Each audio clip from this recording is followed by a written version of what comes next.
Here's Dick Powell as Richard Diamond, private detective.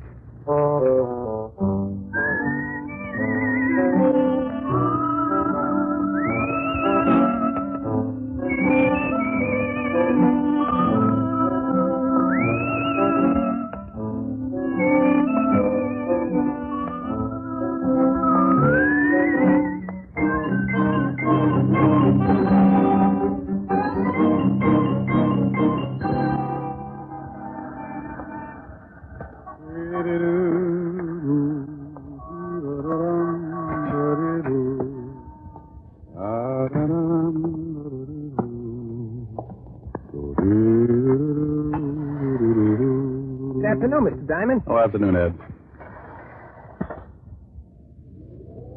Have a good lunch, Mr. Diamond? Too early to tell. Hey, you must shave with a dull razor. You got a scratch on your face. I use a rake. Here's your floor, Mr. Diamond. Thanks, Ed.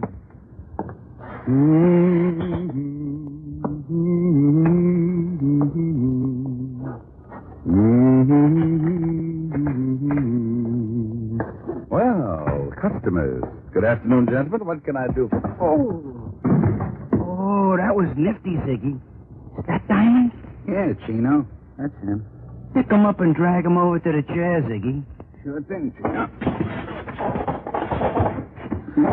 He's really out. Yeah. See if you can bring him around. Be a shame if he missed anything. Chino, would you mind holding my ash can handle? It might break his jaw. A pleasure, Ziggy. Diamond. Diamond. He looks like he ain't gonna make it. Maybe you slapped him too hard. You hurt me, Ziggy. You know how careful I am. Here. Try this pitcher of water. I felt like I was lying in the middle of a crowded sink and someone had piled all the dishes on my head. They turned on the faucet and I floated up with a dirty coffee cup and took a look around. I treaded water and squinted through my dewy eyelids at two of the ugliest dishwashers I'd ever seen. He's twitching. Oh. See, Ziggy, he's just lazy. Diamond, let us know when things start making sense. Oh, that's a dirty trick. Oh, he's talking screwy. What's a dirty trick, Diamond? I'm stuck in the drain. I think you hit him too hard. He's liable to be talking like that from now on. Give it time, give it time. Diamond, you'll pull yourself out. Yeah. How did you monkeys get in here anyway? He's back. Now go to work, Ziggy, but keep him with us. Hey, wait a minute. Oh! Enough, Ziggy. Can you hear me, Diamond? He don't like it. He's going to be hard to get along with. Belt him across the ears. He'll listen. Hear me now? He's nodding his head. I guess he wants to keep his mouth shut so the teeth don't fall out. Fine. Now listen, Diamond. When you get a call from a Mr. Barton, turn down the job. Understand? Ziggy, see if he's tuned in. Oh. Yes, you know. He says now he's got a sure arm. Remember, Mr. Barton, you don't want to work for him. Think he gets it? Sure, Chino, but he looks tired from the strain. Oh. Then put him to sleep, Ziggy. Nighty-night time. He didn't have to say nighty-night. It was only 2 o'clock in the afternoon. He tapped me once more with a galvanized sleeping pill and tucked me away for a rest. The next thing I knew, a pair of gray suede gloves were patting my sore face. Maybe he didn't want to leave any fingerprints on my bruises. Mr. Diamond, can you hear me? Oh, you know, this can get monotonous. Go away. Should I call the police, Mr. Diamond? What? Oh, I was expecting uglier company. Could you sit up? I'm getting some of your blood on my shoes. That's tough. I'll turn it off. I'll bet your name's Barton. Why, that's right.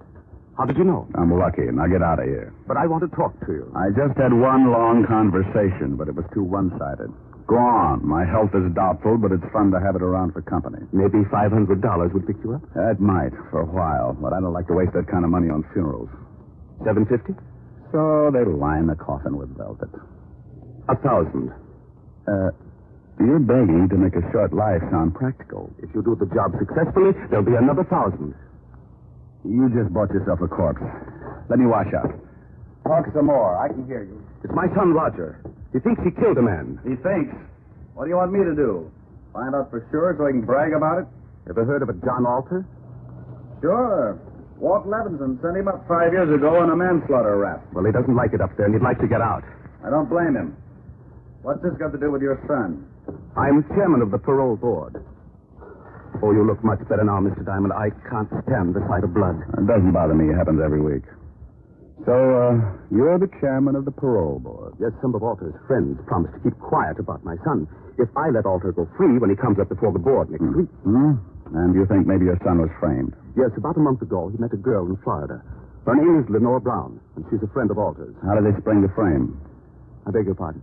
You must associate with a higher type thug. Spring the frame. Made it look like your son killed somebody. Oh.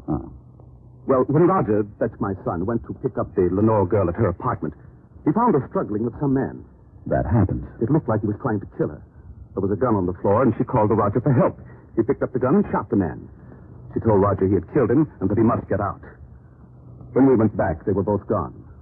About a month later, some of Alter's friends got in touch with me. Oh, and they forget about the killing if you let Alter out of Sing Sing. That's right. I don't remember reading anything about it in the papers. Well, you're the first one outside of Alter and his friend who know anything about it. You see, they say they're hiding the corpus delicti, so there was no report of the murder. Keeping a stiff handy isn't that easy. Why didn't you call the law? If my son did kill this man, that's the first thing I intend doing. But I have a feeling this man is not dead. Oh, you think maybe they staged the killing? Put blanks in the gun, and after your son beat it, the stiff walked out under his own steam? That's what I want you to find out. If my son is innocent, I want you to bring the parties responsible to justice. Amen. There's a check for $1,000. If you find the girl and prove my son innocent, there'll be another 1,000 in your pocket. I'll sort the holes. Well, thanks, Mr. Barton. I'll start right away. Goodbye, Mr. Diamond. You can reach me at the Wentworth Hotel. I'm staying there until this matter gets cleared up. I won't get in touch with you unless I find something. The guys who worked me over are pretty set in their ways, and there's no sense in you tripping over a lot of dead bodies.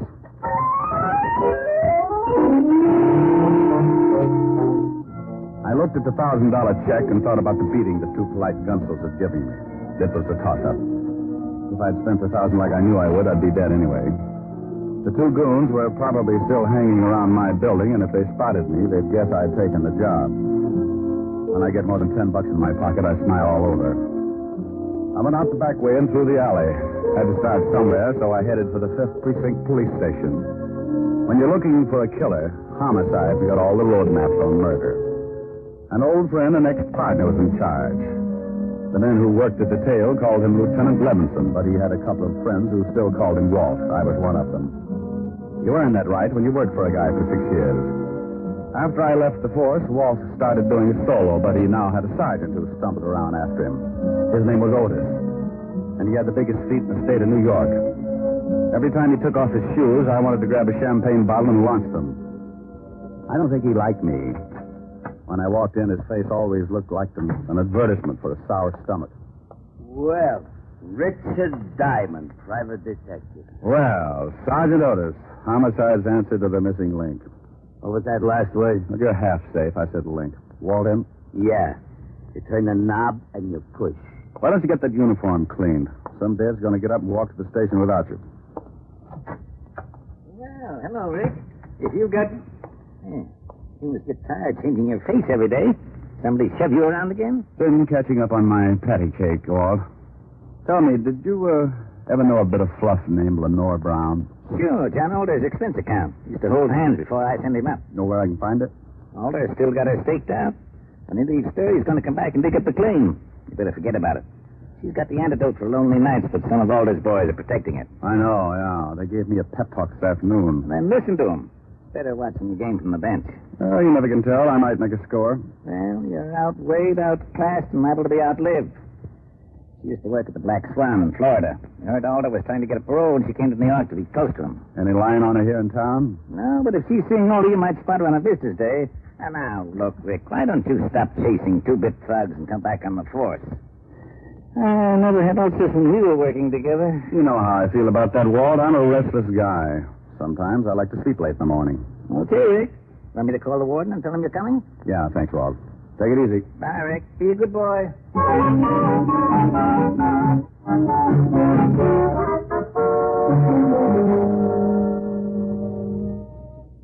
Yes, Paul? Mr. Richard Diamond to see you, Warden. Oh, send him in. You can go on in, Mr. Diamond. Thanks, Paul. Well, Rick, how are you? It's been a long time. I know a lot of guys who wouldn't like to hear that, Warden. How are you, Jim? That's right. What's on your mind? I hear Johnny Alter's been having company. I'd like to take a look at her. Oh, Miss Brown. Well, I can't blame you. I just want to spot her and see where she goes. You can't miss. If she walked through the yard, there'd be a jailbreak tomorrow. What time are visiting hours? Well, if she's seeing Alter today, she should be downstairs right now. Pardon me a second. Yes, Warden. Paul, has Lenore Brown come in today? Yes, she has, Warden. She's in seeing Alter right now. Thanks, Paul. She's downstairs, Rick. Like to take a look? Yeah. I'll have Paul take you down. On second thought, I'll go myself.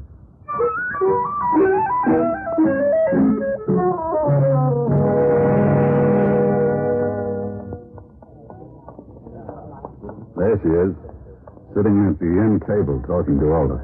Oh. Now I know why Alter needs a lot of money. She's wearing enough mink to carpet Radio City. You should get a load of her on a warm day. Coat doesn't stop me. She'd show up, even if she's wearing a tent. How long has she got with Alter? About another 5 minutes. Warden, maybe I'll let you put me away for a couple of years. With something like that to look forward to on Visitor's Day, I might go for the change. Well, you'd get tired of just talking. Think what you could do on the outside. Yeah, I am, but it would probably send me right back up here. You want to stick around till she's through talking? Thanks, Jim. I'll wait in front till she comes out.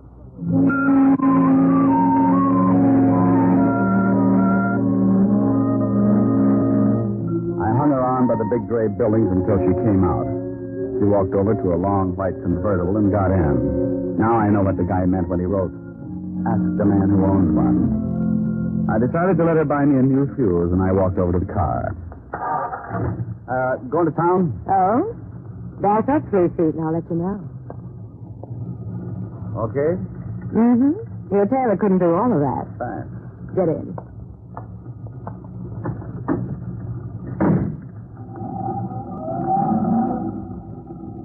Visiting? Yeah, the warden's an old friend. How many years did you know him? Baby. I've been going home every night all my life. Every night? Almost. What do you do with the almost? Depends. Everybody likes something different. You must get tired since you have new ideas. Oh, I don't think much. It's more fun being surprised. What are you stopping for? We just got started. Surprise? Oh, yeah. And the nickel-plated one. Look, baby, you don't have to pull a gun. If I'm getting fresh, I'll get out and walk. You sit right there, Diamond. Oh, name dropper. Mm-hmm. Expecting company? Mm-hmm, and you've met them before, honey. That's nice. I wouldn't want you to get stuck with the introductions. That's your friends coming along in that car? It should be. Now hold real still. They're going to shoot you this time. Sometimes you're lucky. When a dame's got a gun on you, you don't stand much of a chance unless she's got her mind on something else. This one did. And when she looked up in the rearview mirror to make sure it was her boys, I tagged her. My two playmates were just pulling up in the green sedan when I went out of the car like a dry transmission. He let go just as I dived off the side of the road and hit the center embankment. I rolled to the bottom and came up looking like an exhibit for smallpox. He's down the hill. Go get him, Ziggy. There was a line of trees just off to the right, and I got to them just as Ziggy tried again. He needed a rifle. I was running through the trees then, and I could hear Ziggy somewhere behind me, falling all over himself. I pulled my gun and thought about waiting for him. I could give him so many holes he'd whistle in a high wind, but I had another idea. I stopped and listened. He's around here somewhere. Well, come on. We'll spread out. That toyed right down the middle. They were somewhere behind me, and both of them were looking. I got off on me, you million hands. I got on a new suit. Oh, my deepest apologies, Tina. I thought you was Diamond. Can't you tell a difference, Ziggy? He's got on a blue suit. Oh, I'm a little colorblind. Now let's find Diamond. They started hunting again, and I cut off to my left and headed back to the highway. I reached the hill that sloped down from the highway, and I went up fast. The cars were about 100 yards down the road, and I used my last lung getting there. Lenore was still out, just like I'd left her when I put her to sleep. I went over to the Gunsel's car and lifted the hood. Chino and Ziggy could apologize all night while they looked for a new distributor. I went back to the white convertible with the unconscious nylons and got in.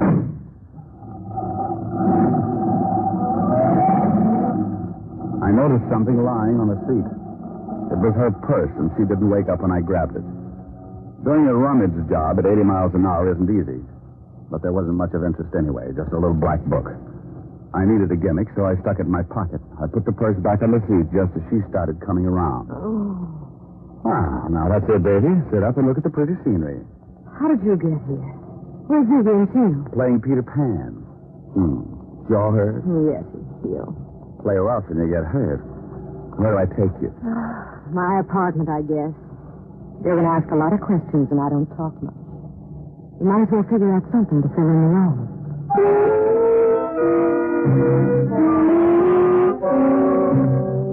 I drove to her place on East 51st and walked her to the door. She looked at me like a fat woman eyeing a French pastry, and her mouth slipped down to her shoelaces when I gave her a peck on the cheek and left her standing with an old front doorknob in her hand. I knew she wasn't going to spill anything, even if I got her drunk. Besides, she could probably drink Tony Galento under the table and still be sober enough to play hopscotch. I went back to the office and took out her little black book. There were a lot of names, and some of them I knew. Chino, and after it, likes his work. And Ziggy, and after his name, has own gun. Yeah, Richard Diamond, too. I never did figure out what the 3 stars were for. I'd forgotten all about my date with Helen when the phone rang. Yeah? Hello, Rick. this is from Front Chop Soy Parlor. Now, phone will call Mr. Richard Diamond to the phone chop. He's got a date and she doesn't like being stood up. Hello, Helen. Hi.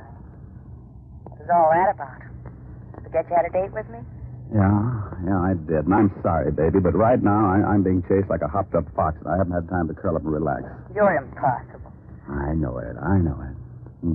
Want your sorority pin back? Well, I'll make up my mind when you get here. I'll give you my Lone Ranger magic decoder. You fool. Are we still going steady?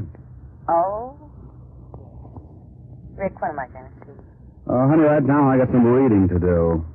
Why don't you go to a movie? Little Women past the censors. I'll be over later. I'll probably end up marrying an usher. Don't be too late, Rick. I won't. Besides, we get along better early in the morning. Bye.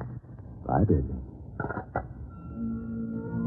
I sat there for a minute thinking about Helen Asher and wondering why I hadn't learned how to butter my bread. She was everything a guy should want. $10 million playing multiplication in a fat trust fund.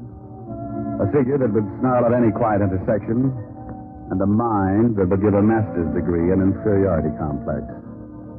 Diamond, you fool, you. Well, Lenore Brown's little black book was a poor substitute for an evening with Helen, but 3 items put me in second gear. They weren't hard to find. Take out all the men's names, and there they were, 3 addresses. One was in the village, another in Harlem, and the last was somewhere in Chinatown. All of them were a setup for a dead man who wanted to make himself scarce. I wanted to talk with Barton before I started hunting, so I called the Wentworth.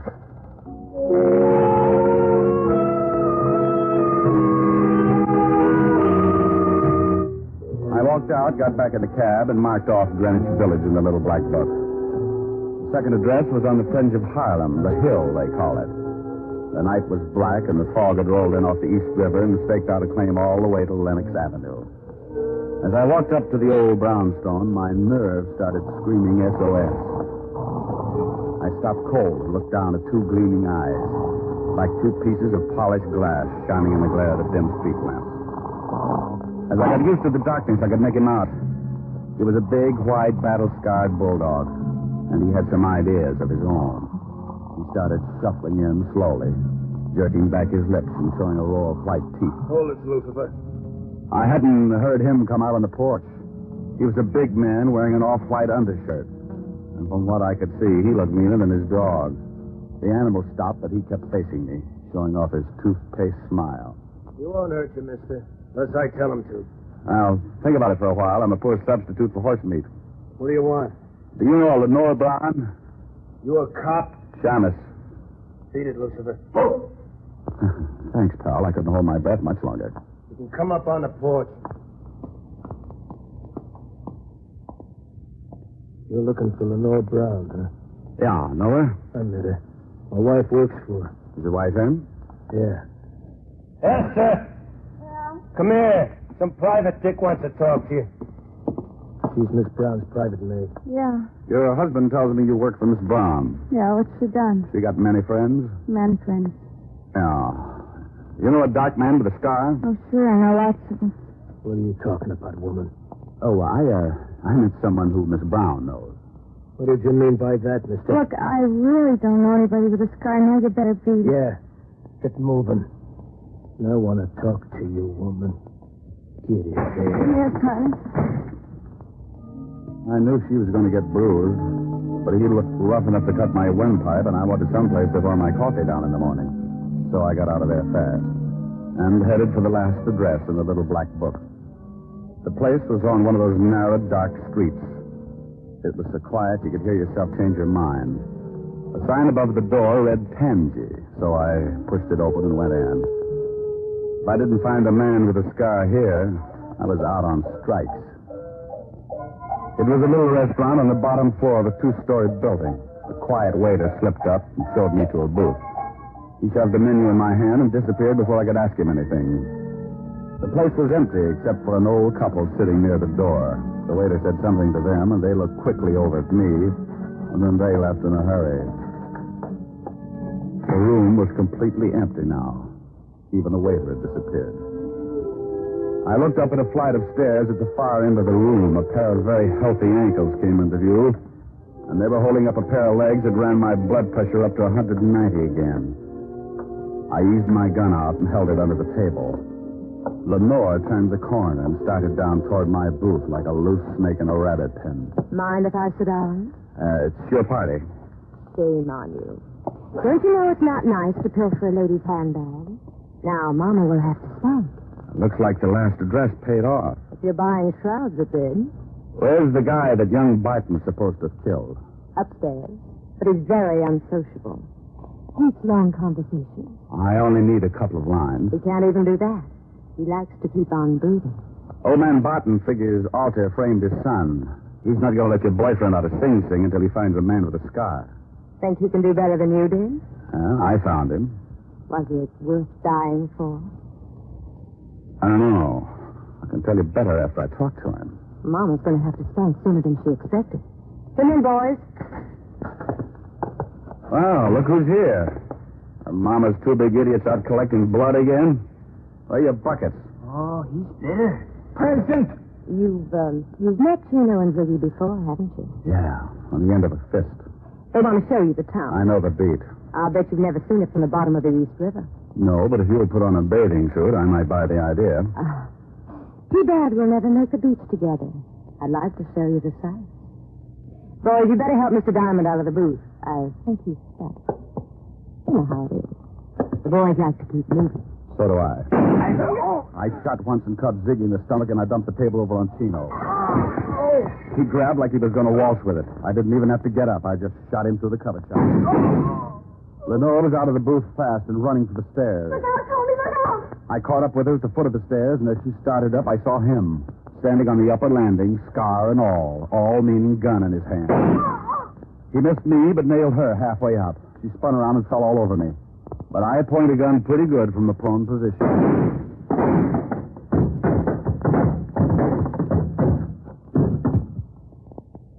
You should have kept your nose up, mister. A bad landing washes you out.